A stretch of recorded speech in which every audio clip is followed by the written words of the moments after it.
As you might have noticed, when President Barack Obama was in Israel, suddenly Prime Minister Netanyahu said that he apologized to Turkey concerning what's happened on the Marmara ship. How do you read all these developments?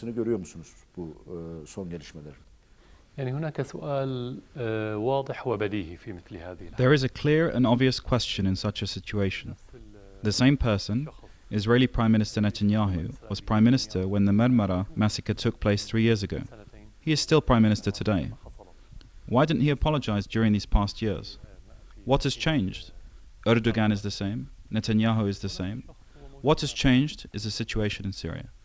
This confirms very clearly and precisely that there is a Turkish-Israeli agreement over the situation in Syria.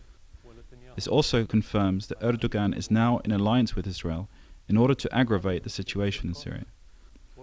Erdogan failed in the past 2 years to achieve his objectives in mobilizing Turkish public opinion concerning Syria to his satisfaction, and he also failed in achieving the collapse of the Syrian state. Syria was steadfast despite the ferocious battles. He had no ally to help him except Israel, and Israel is our obvious enemy, which occupies our land. I believe that this is a clear indicator of the alliance between them. At the same time, maybe this apology also helps Erdogan to restore some of his status and credibility which he had lost inside Turkey.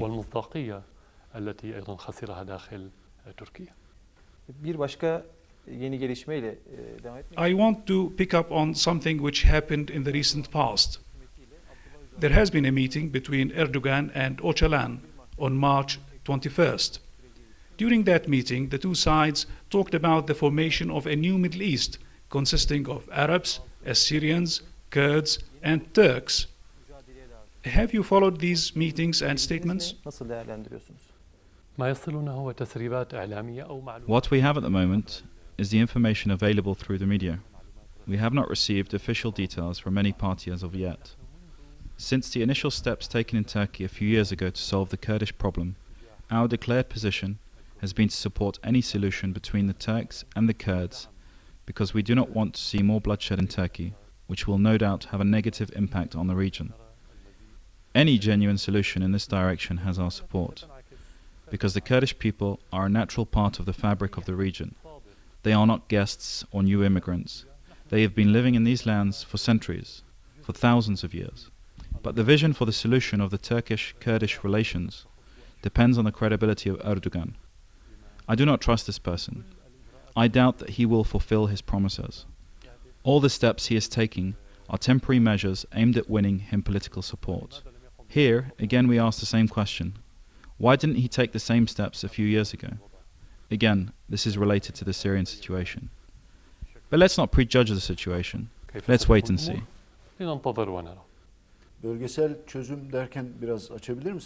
You said that finding a solution to the Kurdish problem is one of the important issues for the region. Can we hear from Your Excellency a broader vision about how we can solve this issue? We need to be clear. Nationalism is different from ethnicity. We live in a mixed region. The fact that you're Turkish doesn't mean that you can't be Kurdish or Armenian or Arab in origin, with your own culture and language. This is the situation in Turkey, as well as in Syria. When I say Arab, it's not necessarily linked to an Arab ethnicity or race. Both nationalisms, Turkish and Arab, exemplify highly civilized and all-encompassing nationalistic models that are meant to be inclusive of everybody. The problem with this concept in the past was perhaps that the adopted mentality was one of rejecting and eliminating other cultures.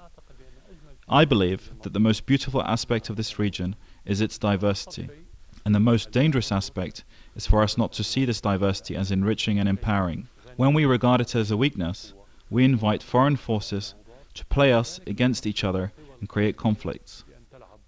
This was the case at the beginning of the last century, when the conflict started between the Arabs and the Turks during the final days of the Ottoman Empire. Many of the Arab nationalistic groups wanted Arab nationalism within the Ottoman Empire. However, things moved towards conflict as a result of mistakes made by both the Turks and the Arabs, as well as the result of intervention from foreign players. That's why we need to look at the situation today in the same way. We are made from the same fabric, weaved from many different colors.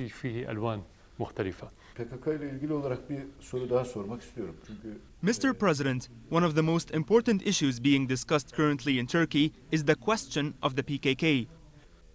There are discussions about organizations operating on Syrian territories which are cooperating with the PKK and that the PKK has great influence over these organizations. They say that this organization is interested in creating a military vacuum in northern Syria so that it can be filled by these new Kurdish forces. How do you read all these reports, Mr. President?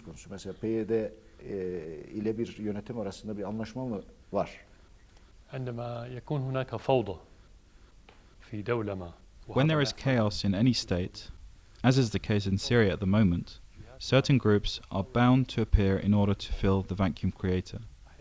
Sometimes these groups are gangs with the only purpose of killing and stealing.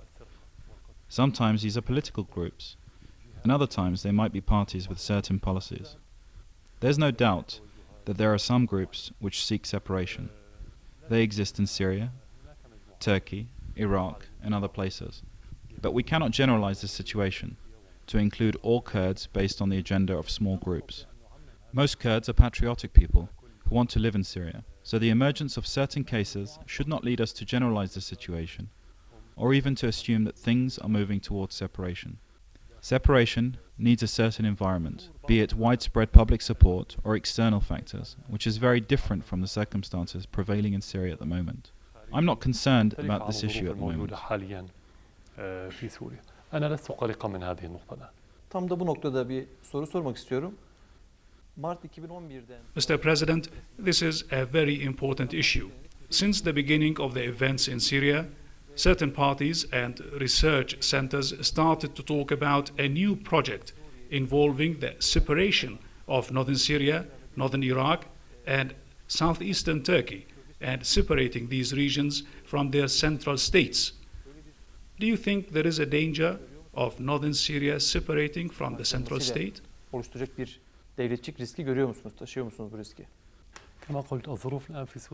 As I said, the current circumstances in Syria are not conducive in this respect, particularly in terms of public opinion at large. This notion of separation is completely rejected by the Syrian people and the Syrian state. No sovereign state accepts for part of its territory to be cut out or separated from its mainland. This position is categorically unacceptable and is not subject to any discussions with us in Syria.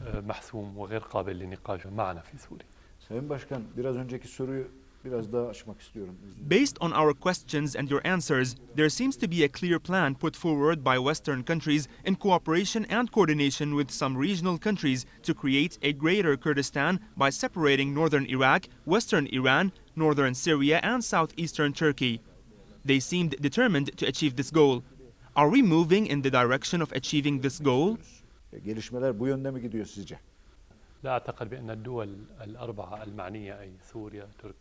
do not believe that the four states in question, Syria, Turkey, Iran and Iraq, would agree to this proposition. Independent states in today's world seek integration rather than separation. Unfortunately, our region is an exception, which is a sign of backwardness. Today, large countries come together, the BRICS being an example. States seek to come together and form larger blocs because this is a requirement in the age we live in. So why would we go in the opposite direction in our region and seek fragmentation? What is there to prevent people who belong to different nationalities, ethnicities, religions and sects to live with each other? Therefore, if we accept the notion of separation, then this means we have to live with the consequences, namely fragmentation into small mini-states based on ethnicities and sects in an area that's extremely rich in its diversity. This creates a dangerous situation that would precipitate wars in the future. This is why I don't think that this is a sound proposition. Every one of these four concerned states should do its utmost to make sure all its people feel that they are first-class citizens with equal stakes in their state. This solution is therefore clear and simple. On the other hand, when a citizen feels he is second or third class, he is bound to think of separation or even act against his own state.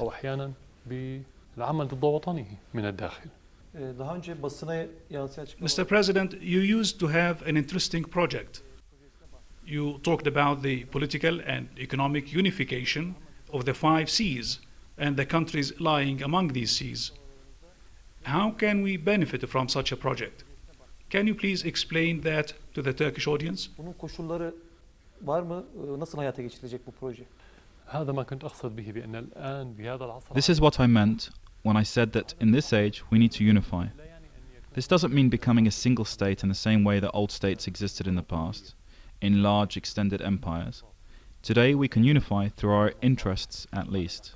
For instance, we can build railways, different forms of land transport, gas, oil, electricity, and all forms of energy, hence creating networks between our countries in this extremely strategic region of the world which lies between the 5 seas. This in itself will bring a lot of investment into the region, creating a great deal of prosperity and making these states and their people strong enough to face any foreign intervention. This vision needs will and independent decision-making, especially since many Western states have no interest in the creation of such projects in the Middle East. This also needs security and stability. I don't believe that the right conditions exist now for such a project, because there are many problems in Syria, in Lebanon, unrest in Iraq, most of which are a result of Western intervention. There is a government in Turkey which I do not consider to be independent or to have such a vision, and Turkey is essential for this project due to its strategic position. This doesn't mean that we should cancel this project. It should remain in our minds, but the future of this region depends on grand projects like this. If we each remain confined within our national borders, we will be considered small on a global scale, even large countries such as Turkey and Iran. We cannot be powerful unless we create such strategic trans-border projects.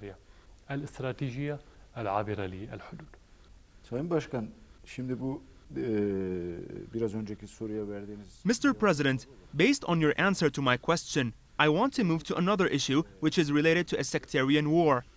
There seems to be a Sunni-Shiite war going on in the region, and many people are talking about this. Do you see these conflicts as sectarian by nature?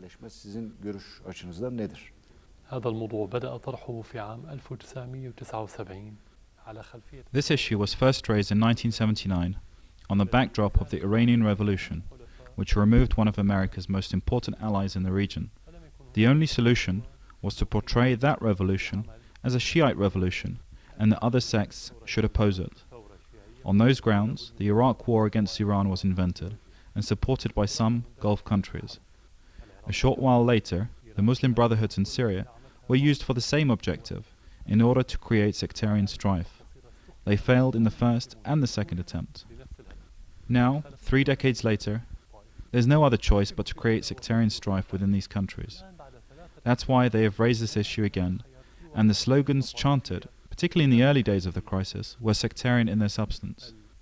So far they have failed. Had they succeeded, the whole region would have been fragmented as a result of this conflict.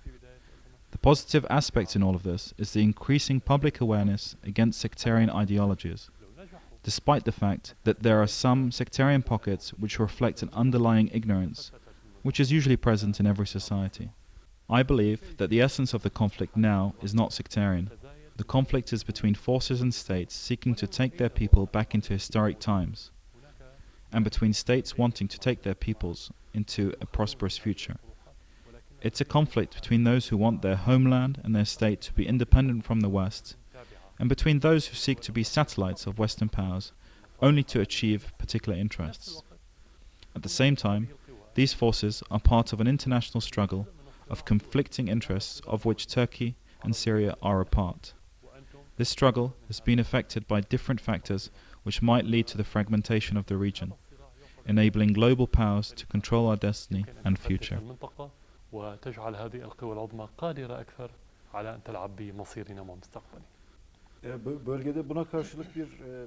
Nevertheless, outside Syria, in some countries, policies of division and fragmentation based on ethnicities and sects are being officially adopted. On the other hand, we lived and witnessed what you have been talking about in Turkey, particularly after the secular republic was created and led by Mustafa Kemal Atatürk. Unfortunately, however, these states and governments have distanced themselves from this project and started to adopt religious and sectarian projects. How do you see the future of these political systems?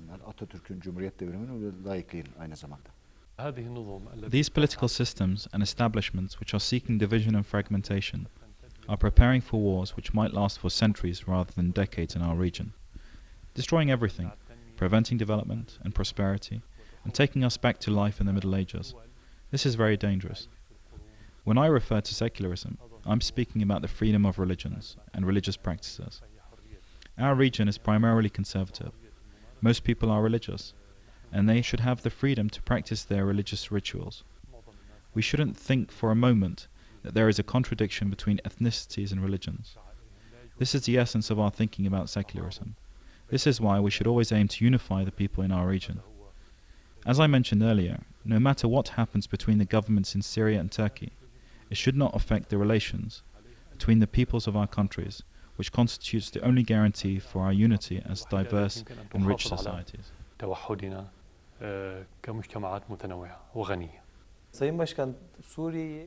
Mr. President, do you follow closely the developments in Turkey?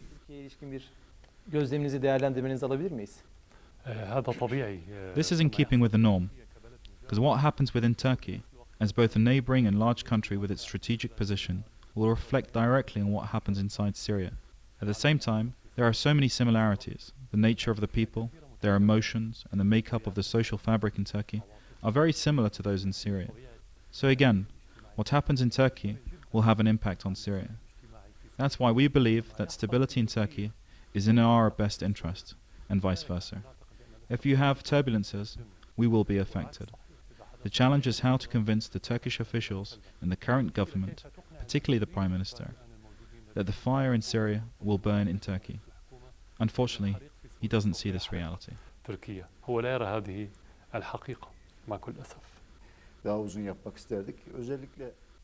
Concerning dialogue with the opposition, you called for a political solution and for direct dialogue with the opposition. Are there red lines for this dialogue? Bu konuda kırmızı çizgileriniz nedir? Onu tekrar sizden duymak isteriz. The red lines are foreign intervention. Any dialogue should be a Syrian dialogue only. No foreign intervention is allowed in this dialogue. Other than this, there are no red lines. Syrian citizens can discuss anything they want, because Syria is the homeland for all Syrians, and they can discuss anything they want. There are no red lines.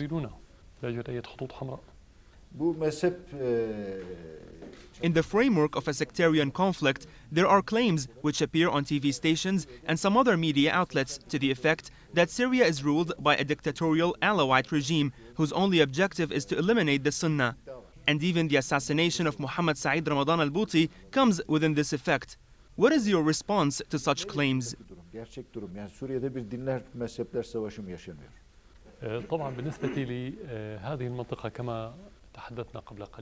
I referred at the beginning to the diversity of this region, of which Syria is a part, and has been living in stability for many decades without any internal problems. How can it be stable without a government that constitutes a mirror image of its people? When a government in any country is dominated by one or more groups of people, and is therefore not reflective of the whole population, it cannot survive. It will either fall in no time, or the country as a whole will fall. These claims are therefore not true. We have been living together in this country for hundreds of years, and the government has always reflected the diversity of the people and their participation in its affairs. As for the late Dr. al-Bouti, it's ridiculous to accuse the Syrian government of his assassination. This accusation has been made by the same groups who were accusing him only days and weeks before of being the mouthpiece of the authorities on religious affairs. This was done in order to marginalize his popularity amongst the Syrian people and his followers in the Muslim world. In fact, he was not a mouthpiece for the authorities as they describe him. He never sought any kind of authority. He never wanted to be a minister or a mufti. He never asked for any money. He used to live a simple life. His only fault was that he was at the forefront of a group of religious leaders who stood decisively in the face of the plot to create sectarian strife amongst Syrians. Dr. al-Bouti was at the forefront, firstly because of his status in Syria and the Muslim world, and secondly because of his deep awareness and understanding of the truth of what was happening. There is no doubt that the stances of these religious leaders, and among them Dr. al-Bouti, was crucial in foiling this attempt to create sectarian strife. This is why they assassinated Dr. al-Bouti. as well as other religious leaders, one as recently as a few days ago in Aleppo. Everybody who knows about true religion, about tolerance and moderation in religion was targeted from the beginning of the crisis. No doubt, Dr. El-Bouti had the greatest effect when confronting this war. He didn't stand with the state, he stood with his nation, and therefore paid the price with his life. In any case, he always spoke of his readiness for martyrdom. دفع حياته ثمنا وهو كان بكل الأحوال يتحدث دائما عن استعداده للشهادة. Sayın Beşar Esad, ulusal kanalı kabul ettiğiniz. Thank you, Mr. President, for granting this interview to al-Assad TV station.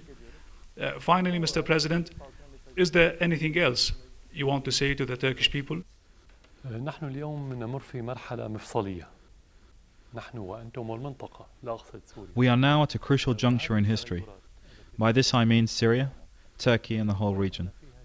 Even though some of the changes happening in our region have some spontaneous elements, they also contain many externally planned elements with the objective of controlling this region. What is happening now is essentially similar to what happened 100 years ago in terms of redividing the region. But 100 years ago, we accepted the division as it was drawn by Sykes and Picot when they drew the borders for you, for us, and for others in the region. This time, however, we shouldn't accept any redrawing of the region except in accordance with decisions suitable to us as peoples living in this region. We should be the people who take the decision. Unfortunately, this vision is lacking for many of the governments which accepted to act in accordance with foreign diktats, or at least to please Western countries in particular. That's why we see in the past 2 years there have been many attempts to destroy the relationship between the Turkish and Syrian people.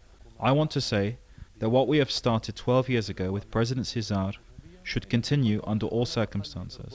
By this, I mean the Turkish-Arab Brotherhood.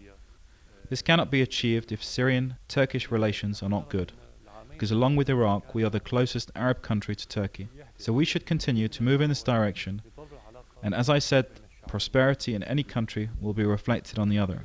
By the same token, fire in either country will also spill over into the other. Governments come and go. They do not stay forever. That's why we shouldn't allow governments and officials, especially foolish and inexperienced officials, to undermine this relationship, which should be built by us and not by any foreign power. This is my message to the Turkish people, and once again, I'm happy to receive you today.